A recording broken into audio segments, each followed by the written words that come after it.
السلام علیکم ورحمۃ اللہ وبرکاتہ۔ ٹاپک ہے روزوں کی قضاء اور کفارے سے ریلیٹڈ۔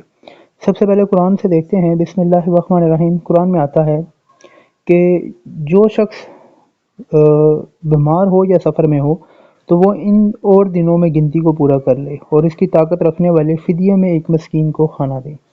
پھر جو شخص نیکی میں سبقت کرے وہ اس کے لیے بہتر ہے، لیکن تمہارے حق میں بہتر کام روزے رکھنا ہے اگر تم باعلم ہو۔ اس سے اگلی آیات میں بھی اسی طرح رمضان سے ریلیٹڈ بتایا گیا کہ بیمار ہو یا مسافر ہو اسے دوسرے دنوں یہ گنتی پوری کرنی چاہیے، ٹھیک ہے۔ حدیث میں دیکھتے ہیں حضرت عائشہ سے کہ مجھ پر رمضان کے روزے ہوتے تو میں صرف شعبان میں ان کی قضا دے سکتی تھی۔ یحییٰ بن سعید بیان کرتے ہیں ان کی مراد یہ ہے کہ قضا میں تخیر نبی صلی اللہ علیہ وسلم کی مشغولیت کی وجہ سے تھی، ٹھیک ہے۔ اس سے اگلی حدیث حضرت معاذ عدویہ سے کہ عائشہ رضی اللہ عنہ حائضہ کا کیا معاملہ ہے کہ وہ روزے کی قضا دیتی ہیں اور نماز کی قضا نہیں دیتی۔ عائشہ نے فرمایا ہم بھی اسی سے دوچار ہوتی تھی تو ہمیں روزے کی قضا کا حکم دیا جاتا جبکہ نماز کی قضا کا حکم نہیں دیا جاتا۔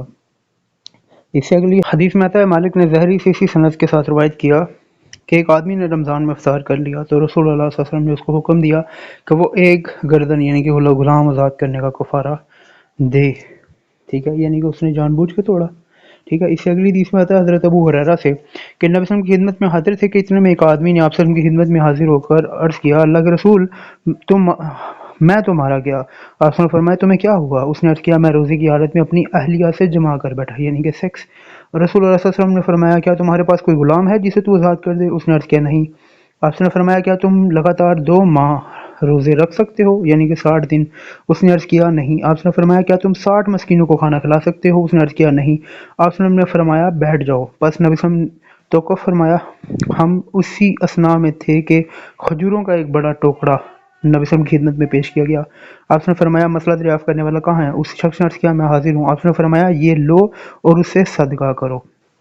اس آدمی نے عرض کیا اللہ کے رسول کیا میں اپنے سے زیادہ محتاج شخص صدقہ کروں؟ اللہ کی قسم مدینہ میں تو 2 پتھریلے کناروں کے درمیان کوئی ایسا گھر نہیں جو میرے گھر والوں سے زیادہ ضرورت مند ہو۔ یہ سن کر نبی صلی اللہ علیہ وسلم خود قدرے ہنسے کہ آپ صلی اللہ علیہ وسلم کے دانت مبارک ظاہر ہو گئے۔ پھر آپ صلی اللہ علیہ وسلم نے فرمایا اسے اپنے گھر والوں کو کھلاؤ۔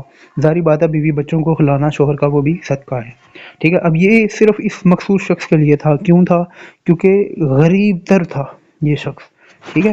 اسی کے بارے میں اگلی سند سے ہے کہ ابو ہریرہ نے رسول اللہ صلی اللہ علیہ وسلم فرمایا اسے روزے کی جگہ ایک دن کا روزہ رکھ لینا، ٹھیک ہے۔ اسی طرح اگلی حدیث میں آتا ہے کہ یہ اسی آدمی کے لیے رخصت تھی، آج اگر کوئی یہ کام کر بیٹھے تو کفارے سے چارہ نہیں اور اللہ سے استغفار بھی کرے، ٹھیک ہے۔ اسی طرح اس سے اگلی حدیث حضرت ابو سلمہ سے اسی طرح کی تقریباً حدیث ہے۔ اس میں آتا ہے کہ بیوی کو پورا رمضان اپنے اوپر اپنی ماں کی پشت کی طرح قرار دے لیا، جب نصف رمضان گزر گیا تو ایک رات اس نے اس سے جمع کر لیا، ٹھیک ہے۔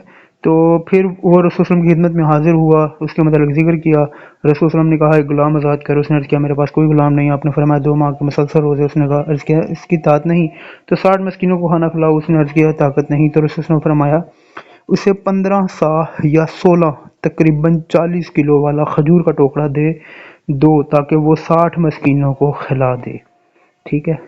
اسی طرح سے اگلی حدیث حضرت سعد بن جبیر اس شخص کے بارے میں جس نے رمضان کا روزہ جان بوجھ کر چھوڑ دیا، فرماتے ہیں کہ وہ اللہ سے معافی مانگے، توبہ کرے اور اس کے بدلے ایک دن کی قضا کرے، ٹھیک ہے۔ یہ ابن ابی شیبہ کی حدیث، ٹھیک ہے۔ اس سے اگلی حدیث سعد بن معاذ جبل سے، یہ لمبی حدیث ہے۔ اس کا کہتا ہے کہ جو لوگ روزہ رکھنے کی طاقت رکھتے ہیں وہ روزے کی بجائے ایک مسکین کو بطور فدیہ کھانا کھلا دیا کریں۔ ام ہانی رضی اللہ عنہ کہتی ہیں نبی صلی اللہ علیہ وسلم کے پاس بیٹھی ہوئی تھی، اتنے میں آپ صلی اللہ علیہ وسلم کے پاس پینے کی کوئی چیز لائی گئی، آپ نے اس میں سے پیا، پھر مجھے دیا تو میں نے بھی پیا، پھر ہم نے عرض کیا میں نے گناہ کا کام کر لیا، آپ میرے لیے بخشش کی دعا کر دیجئے۔ آپ سے ہم نے پوچھا کیا بات ہے؟ میں نے کہا میں روزے سے تھی اور میں روزہ توڑ دیا۔ تو آپ نے پوچھا کیا کوئی قضا کا روزہ تھا جسے تم قضا کر رہی تھی؟ عرض کیا نہیں۔ تو آپ نے فرمایا تو اس سے تمہیں کوئی نقصان نہیں ہونے والا، یعنی کہ نفلی روزہ، ٹھیک ہے۔ اسی طرح اس سے اگلی حدیث میں کہ اگر یہ رمضان کی قضا ہے تو اس کی جگہ کسی اور دن قضا کر لینا، اگر یہ نفلی روزہ ہے تو چاہو تو اس کی قضا ادا کر لینا اور اگر نہ چاہو تو نہ قضا ادا کرنا۔ اسی طرح اس سے اگلی حدیث تو رسول نے فرمایا نفل روزے رکھنے والا اپنے نفس کا امین ہے، چاہے تو روزہ رکھے اور چاہے تو نہ رکھے، ٹھیک ہے۔ اسی طرح اس سے اگلی حدیث حضرت اسماء بنت ابی بکر رضی اللہ عنہا کا بیان کہ رسول کے زمانے میں رمضان میں ہم نے ایک دن بادل کی وجہ سے روزہ کھول لیا، پھر سورج نکل آیا۔ ابو اسامہ کہتے ہیں کہ میں نے ہشام سے پوچھا تو کیا انہیں قضا دینے کا حکم دیا گیا؟ کہا بلا اس سے کوئی چارہ بھی ہے، یعنی کہ ظاہری بات ہے کہ ایک غلطی ہو گئی۔ اس سے اگلے جسے ابن ماجہ میں آتا ہے کہ یہ تو ضروری تھا، یعنی کہ اس کا دینا، دوبارہ قضا کرنا۔ اس سے اگلا پوائنٹ ہے اسی کے اندر کہ شخص اگر کوئی فوت ہو جائے تو وارث اس کے روزہ رکھیں گے۔ حضرت عائشہ سے کہ جو شخص رسول صلی اللہ علیہ وسلم نے فرمایا جو شخص فوت ہو جائے اور اس کے ذمے روزے ہوں تو اس کی طرف سے اس کا وارث روزے رکھے گا۔ اسی طرح اس اگلی حدیث میں ہے کہ ایک شخص آتا ہے، وہ کہتا ہے میری ماں کا انتقال ہو گیا، ان کے ذمے 1 مہینے کے روزے باقی رہ گئے، کیا میں ان کی طرف سے قضا رکھ سکتا ہوں؟ اس نے فرمایا کہ ہاں ضرور، اللہ تعالیٰ کا قرض اس بات کا زیادہ مستحق ہے کہ اسے ادا کر دیا جائے، ٹھیک ہے۔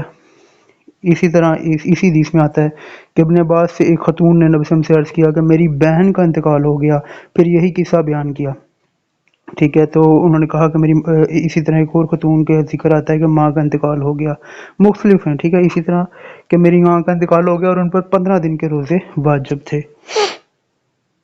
ٹھیک ہے۔ اس سے اگلا پوائنٹ ہے نظر کے روزے کی قضا۔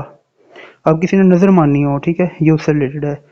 اس حدیث میں آتا ہے حضرت ابن عباس سے روایت ہے کہ ایک عورت رسول اللہ کی خدمت میں حاضر ہوئی، اے اللہ کے رسول میری ماں فوت ہوگی اور اس کے ذمہ نظر کا روزہ ہے، کیا میں اس کی طرف سے روزہ رکھ سکتی ہوں؟ آپ نے فرمایا تمہارا کیا خیال ہے اگر تمہاری والدہ کے ذمہ قرض ہوتا تو تم اس کو ادا کرتی، کیا اس سے اس کی طرف سے ادائیگی ہو جاتی؟ اس نے کہا ہاں۔ آپ نے فرمایا تو تم اپنی ماں کی طرف سے روزے رکھو۔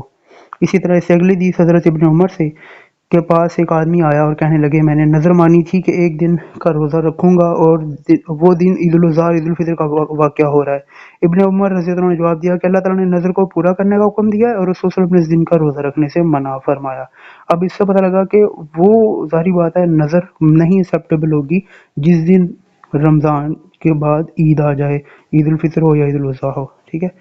اس سے اگلی حدیث جان بوجھ کر کیا کرے تو اس سے روزے کی قضا ہے، جیسے حلق میں انگلی ڈال کے یا کوئی نہ کوئی ایسی چیز سونگ کے اسمیل کر کے بھی ہو جاتا ہے، ٹھیک ہے۔ ابو ہریرہ سے کہ نبی صلی اللہ علیہ وسلم نے فرمایا جسے کہا جائے اس پر روزے کی قضا لازم نہیں، اور جو جان بوجھ کر کیا کرے اسے روزے کی قضا کرنی ہوگی۔ یہی سیم حدیث حضرت عبداللہ بن عمر رضی اللہ عنہ سے بھی روایت۔ بھول کر کھا لینے سے قضا نہیں۔ ابو ہریرہ رضی اللہ عنہ کہتے ہیں رسول اللہ صلی اللہ علیہ وسلم نے فرمایا جس نے بھول کر کچھ کھا پی لیا وہ روزہ نہ توڑے، یہ روزی ہے جو اللہ نے اسے دی ہے۔ اس سے اگلا ہے چاند کی وجہ سے روزہ قضا۔ حسن بصری سے مروی کہ ایک شخص نے جو کسی شہر میں ہو اس نے سوموار کا روزہ رکھا ہو، پھر وہ آدمی گواہی دیں کہ انہوں نے اتوار کو رات ہفتے کی شام کو چاند دیکھا ہے، تو حسن نے کہا یہ آدمی اور اس کے شہر والے اس دن کا روزہ قضا نہ کریں الا یہ کہ انہیں بخوبی علم ہو کہ مسلمانوں کے شہر سے کسی شہر والوں نے اتوار کا روزہ رکھا، تب یہ اس کی قضا دیں۔ تو اس سے پتہ لگا کہ چاند دیکھنے میں اگر اختلافات ہو جائیں، ایک دن کا روزہ چھوٹ جائے تو وہ اس کی قضا دیں گے۔ اب اس میں نوٹ کر لیا جائے کہ جو کوئی جان بوجھ کر روزہ توڑے سیکس سے، ٹھیک ہے، یا مختلف چیزوں سے، تو اس کا کفارہ کیا ہوگا؟ کوئی غلام ہے تو اسے آزاد کرے، لگاتار 2 ماہ کے روزے یعنی کہ 60 روزے رکھے اور 60 مسکینوں کو کھانا کھلائے، ٹھیک ہے۔ یہ 60 مسکینوں کو جو ہے وہ تقریباً 40 کلو کھجوریں بھی کھلائی جا سکتی ہیں، جو کہ 2004 والی میں حدیث میں آتا ہے، ٹھیک ہے۔ ان چاروں میں سے کوئی بھی وہ کام کر سکتا ہے، زیادہ اوتھینٹک پہلے 3 ہے، ٹھیک ہے، کیونکہ تیسرے جو پہلی حدیث ہے 3299 ہے اس میں یہ بھی آتا ہے کہ جس کے پاس کچھ نہیں ہے، غلام نہیں ہے، ٹھیک ہے، 2 ماہ کے روزے نہیں استطاعت رکھتا، 60 مسکینوں کو کھانا کھلانے کی استطاعت نہیں رکھتا، تو وہ صدقہ کرے گا۔ لیکن اگر وہ بہت زیادہ غریب ہے، اس کے حالات بہت زیادہ ڈاؤن فال میں، تو وہ صرف اپنے بیوی بچوں کو کھلائے، ٹھیک ہے۔ اس سے اسی جن کا بیمار ہو یا سفر میں ہو تو وہ اپنی گنتی دوسرے دنوں میں پوری کریں گے اور اس کی طاقت نہ رکھنے والے ایک مسکین کو کھانا کھلایا کریں گے۔ اللہ پاک سے ہم دعا کرتے ہیں اللہ پاک ہمیں ہدایت دے، ہدایت کا ذریعہ بنائے، عمل کرنے کی توفیق دے۔ اللہ پاک سے ہم پناہ مانگتے ہیں تمام برائیوں سے، شیاطین سے، منافقین سے، تمام غرور و تکبر سے اور ایسی تمام چیزوں سے جو ہمیں دوزخ کی طرف لے کے جانے والی ہیں، عذاب کی طرف لے کے جانے والی ہیں۔ اللہ پاک ہمیں اپنی پناہ عطا فرمائے۔ ایسی مزید ویڈیوز حاصل کرنے کے لیے، پیغامات حاصل کرنے کے لیے ہمارا چینل سبسکرائب کریں۔ شکریہ۔ السلام علیکم ورحمۃ اللہ وبرکاتہ۔